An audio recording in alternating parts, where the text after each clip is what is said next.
नमस्कार सभी विद्यार्थियों का एक बार फिर से एग्री कोचिंग बाय विकास सर परिवार में हार्दिक स्वागत करता हूं। हम रोज एग्रीकल्चर के बेहतरीन प्रश्नों के साथ मुलाकात करते हैं। जैसा कि आप लोगों को पता है, कृषि से संबंधित जितने भी एग्ज़ाम होते हैं, चाहे ICR हो, चाहे BHU, चाहे AFO, AAO, agriculture TGT, agriculture PGT, जो भी इस तरीके के एग्ज़ाम होते हैं उससे संबंधित हम प्रश्नों को रोज़ाना लेकर आते हैं। अगर आप लोग हमारे चैनल पर नए आए हैं तो हमारे चैनल को लाइक करिए, शेयर करिए और दोस्तों में सब्सक्राइब करवाइए। चलिए शुरू करते हैं। आज का जो तीसरी क्लास है एनिमल हस्बेंड्री की, जो भी आप एग्ज़ाम देते हैं एनिमल हस्बेंड्री से जितने भी क्वेश्चन आते हैं उन सबको हम 5 वीडियो के अंदर हम कंप्लीट करेंगे। तो आज का हमारा तीसरा वीडियो है, इसमें देखेंगे 25 क्वेश्चन जो भी रहेंगे एनिमल हस्बेंड्री से संबंधित रहेंगे, जो बार बार एग्जामों में पूछा जाता है। उन्हीं क्वेश्चनों को हम आज डिस्कस करेंगे। चलिए शुरुआत करते हैं अपने फर्स्ट क्वेश्चन से। देखते हैं पहला क्वेश्चन क्या कह रहा है। पहला क्वेश्चन कह रहा है जुगाली करने वाले पशुओं में अर्थात आमाशय होता है, ठीक है, रूमेन, रेटिकुलम, ओमेजम या एबोमेजम।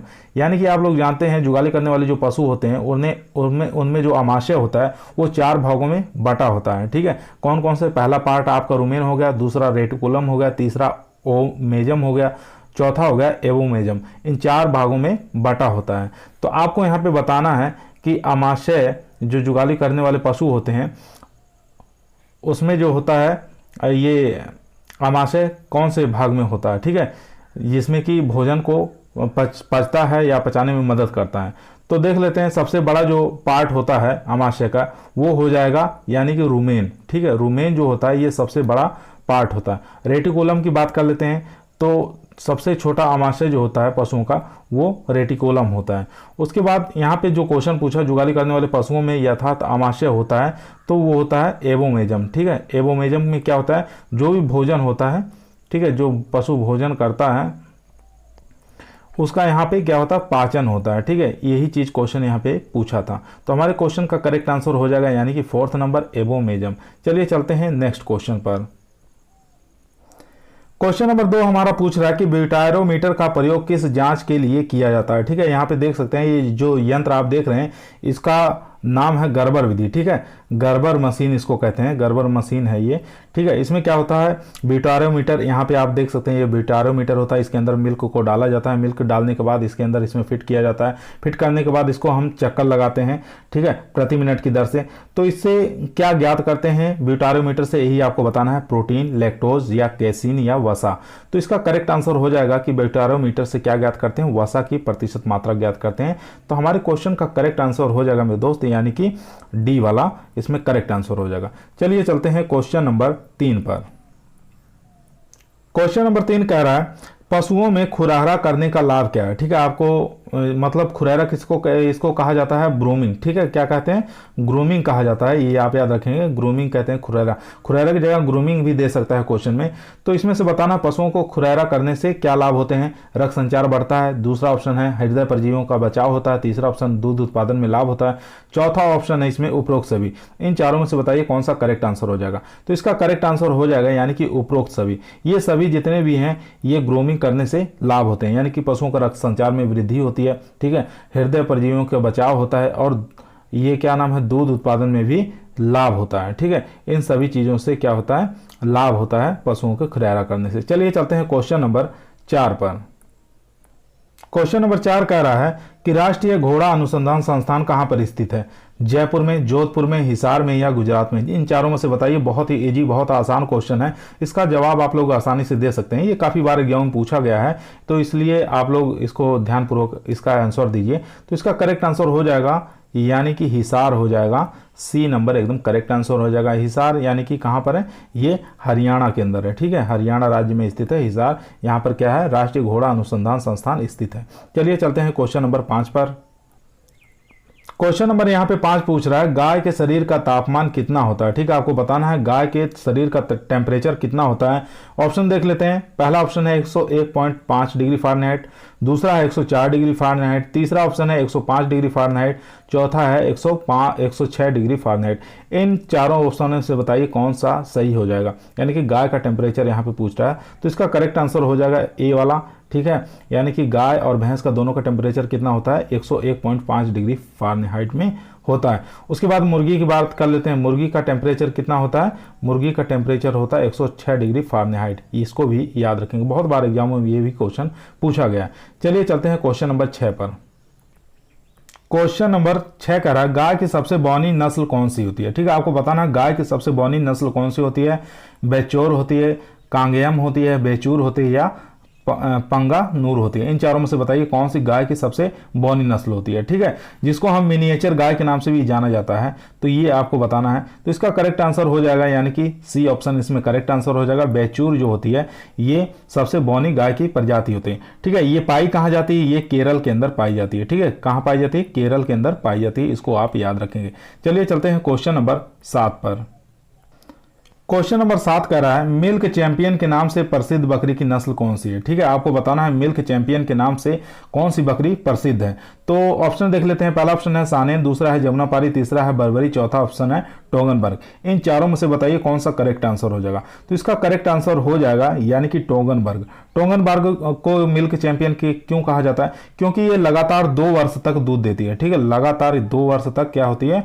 दूध देने का कार्य करती है, इसीलिए टोगनबर्ग जो बकरी है इसको मिल्क चैंपियन के नाम से जाना जाता है। सानेन भी आया, सानेन को क्या कहा जाता है? तो सानेन को जानते ही हैं आप, मिल्क क्वीन कहा जाता है। क्या कहा जाता है? मिल्क क्वीन, यानी कि दूधों की रानी के नाम से जाना जाता है। ठीक है, इसको दूधों की रानी के नाम से जाना जाता है, ये आप याद रखेंगे। चलिए चलते हैं क्वेश्चन नंबर, तो हमारे क्वेश्चन का करेक्ट आंसर हो जाएगा यहाँ पे डी वाला टोगनबर्ग। चलिए चलते हैं क्वेश्चन नंबर 8 पर। इसमें कुछ क्वेश्चनों को और डिस्कस कर लेते हैं। जैसे कि सानेन को क्या कहते हैं? दूध की रानी के नाम से भी जाना जाता है, दूधों की रानी के नाम से। चैंपियन मिल्क किसको कहते हैं? टोगनबर्ग को कहा जाता है। जमुनापारी यहाँ पे शब्द है, इसके बारे में जादुई बकरी कहते हैं। ठीक है, जादुई बकरी के नाम से भी इसको जाना जाता है, ये आप याद रखेंगे। बर्बरी जो बकरी होती है इसको क्या कहा जाता है? इसको सिटी गॉड के नाम से भी जाना जाता है, क्योंकि ये शहरों में आसानी से इसको पाली जा सकती है। ठीक है, तो हमारे यहाँ पे क्वेश्चन का करेक्ट आंसर हो गया था टोगनबर्ग। चलिए चलते हैं क्वेश्चन नंबर 8 पर। क्वेश्चन नंबर यहाँ पे 8 कह रहा है कि पत्ती नुमा कान किस नस्ल की मुख्य विशेषता है? ठीक है, आपको यहाँ बकरी के अंदर बताना है। गाय के अंदर तो आप लोग जानते हैं गाय के अंदर किसके पत्ती नुमा कान पाए जाते हैं? तो गिर जो गाय की जाति है तो उसके जो कान होते हैं वो पत्ती नुमा होते हैं। ठीक है, ये आप याद रखेंगे। तो यहाँ पे बकरी का पूछा है पत्ती नुमा कान किस नस्ल की बकरी की विशेषता है। तो यहाँ पे बकरी देख सकते हैं, अगर आप पहचान कर सकते हैं तो इस पहचान के बताइए कि कौन सी बकरी है जिसके कान जो होते हैं पत्ती नुमा पाए जाते हैं। पहला ऑप्शन देख लेते हैं, मारवाड़ी है, दूसरा सिरोही, तीसरा है टोगनबर्ग, चौथा है सानेन। ठीक है, इन चारों में से बताइए कौन सा करेक्ट आंसर हो जाएगा। तो इसका करेक्ट आंसर हो जाएगा मेरे दोस्तों यानी कि सिरोही। सिरोही बकरी को क्या कहा जाता है? पत्ती नुमा उसके कान होते हैं। तो ये कहाँ पे पाई जाती है? ये राजस्थान के अंदर पाई जाती है। ठीक है, राजस्थान के अंदर सिरोही जिला है, वहाँ पर ये प्रसिद्ध बकरी है। ठीक है, सिरोही नस्ल की बकरी। चलिए चलते हैं क्वेश्चन नंबर 9 पर। क्वेश्चन यहाँ पे कह रहा है हे बनाने हेतु सर्वोत्तम फसल कौन सी होती है? ठीक है, आपको बताना है हे बनाने के लिए सबसे अच्छी फसल कौन सी मानी जाती है। ऑप्शन देख लेते हैं, गेहूं है, बरसीम है, या मक्का है, या गन्ना है। इन चारों में से बताइए कौन सी क्रॉप जो होती है हे बनाने के लिए सबसे अच्छी मानी जाती है। ठीक है, हे क्या होता है? एक संरक्षित चारा होता है। क्या होता है? संरक्षित चारा होता है, जो कि पुष्पन से पूर्व उसको काट कर, ठीक है, पुष्पन से पूर्व उसको काट कर छायादार स्थान पर सुखा कर ये हे को बनाया जाता है। तो इसमें से बताइए कौन सा करेक्ट आंसर हो जाएगा। तो हे सबसे अच्छे किन फसलों से बनाया जाता है? तो ये बरसीम से बनाया जाता है। ठीक है, बरसीम और रिजका दोनों प्रकार की जो फसल होती है चारे वाली, इनसे हम हे बना सकते हैं। ठीक है, ये पुष्पन से पहले यानी कि जैसे ही फूल उसमें लगते हैं उससे पहले हम उसकी कटाई करके उसके बाद छायादार स्थान पर हम इसको सुखाकर हे को तैयार कर लिया जाता है। फिर जैसे ही हमको जरूरत पड़ती है गर्मी सीजन में तो हम इसको आसानी से खिला सकते हैं पशुओं को। चलिए चलते हैं क्वेश्चन नंबर 10 पर।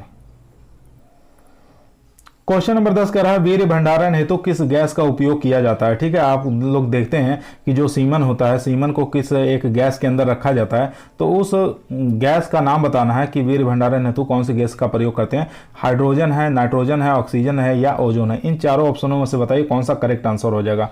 तो इसका करेक्ट आंसर हो जाएगा मेरे दोस्त यानी कि नाइट्रोजन के अंदर उसको रखा जाता है ताकि वीर्य जो है वो काफी लंबे समय तक सुरक्षित रह सके।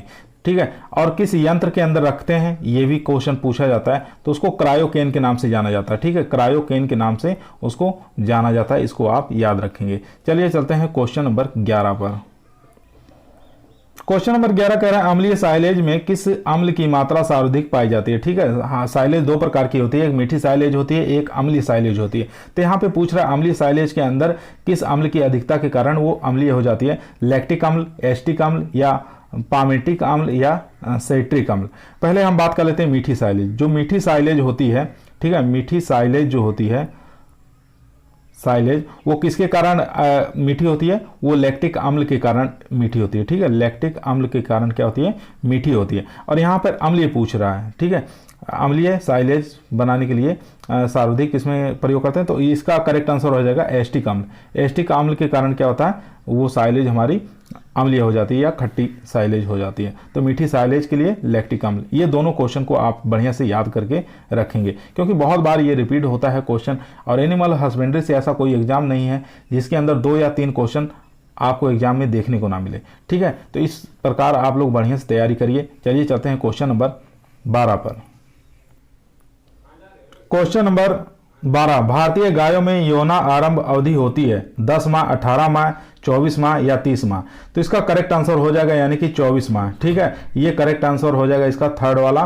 तो 24 माह में ये हो जाएगी भारतीय गायों की यौना आरंभ अवधि। ठीक है, जिसको प्योरिटी के नाम से जाना जाता है। उसके बाद बात कर लेते हैं 10 माह। 10 माह किसका होता है, भेड़ का होता है, इसको भी आप याद रखेंगे। उसके बाद 18 माह की बात कर लेते हैं, तो ये विदेशी जो गाय होती हैं या संकर गाय जो होती हैं, उसकी जो यौना आरंभ होता है 18 माह का होता है। ठीक है, यहाँ पे भारतीय गाय का पूछा है, तो भारतीय गाय का 24 माह हो जाएगा। 30 माह की बात कर लेते हैं, तो ये भैंस का हो जाएगा। ठीक है, इन सभी क्वेश्चनों को आप ध्यानपूर्वक पढ़ेंगे और याद रखेंगे। चलिए चलते हैं क्वेश्चन नंबर 13 पर। क्वेश्चन नंबर 13 कह रहा है एक गाय के बछड़े का जन्म के समय भार 25 किलोग्राम है, उसे कितना खीस की आवश्यकता होती है, 0.5 किलोग्राम, 1.5 किलोग्राम, 2.5 किलोग्राम या 3.5 किलोग्राम। तो इसका करेक्ट आंसर हो जाएगा यानी कि 2.5 किलोग्राम। सी ऑप्शन एकदम करेक्ट आंसर हो जाएगा। चलिए चलते हैं क्वेश्चन नंबर 14 पर। क्वेश्चन नंबर 14 कर रहा है टिपोल एक है, क्षारीय कारक है, अम्लीय कारक है, जटिल फास्फेट है या आर्द्रता कारक है।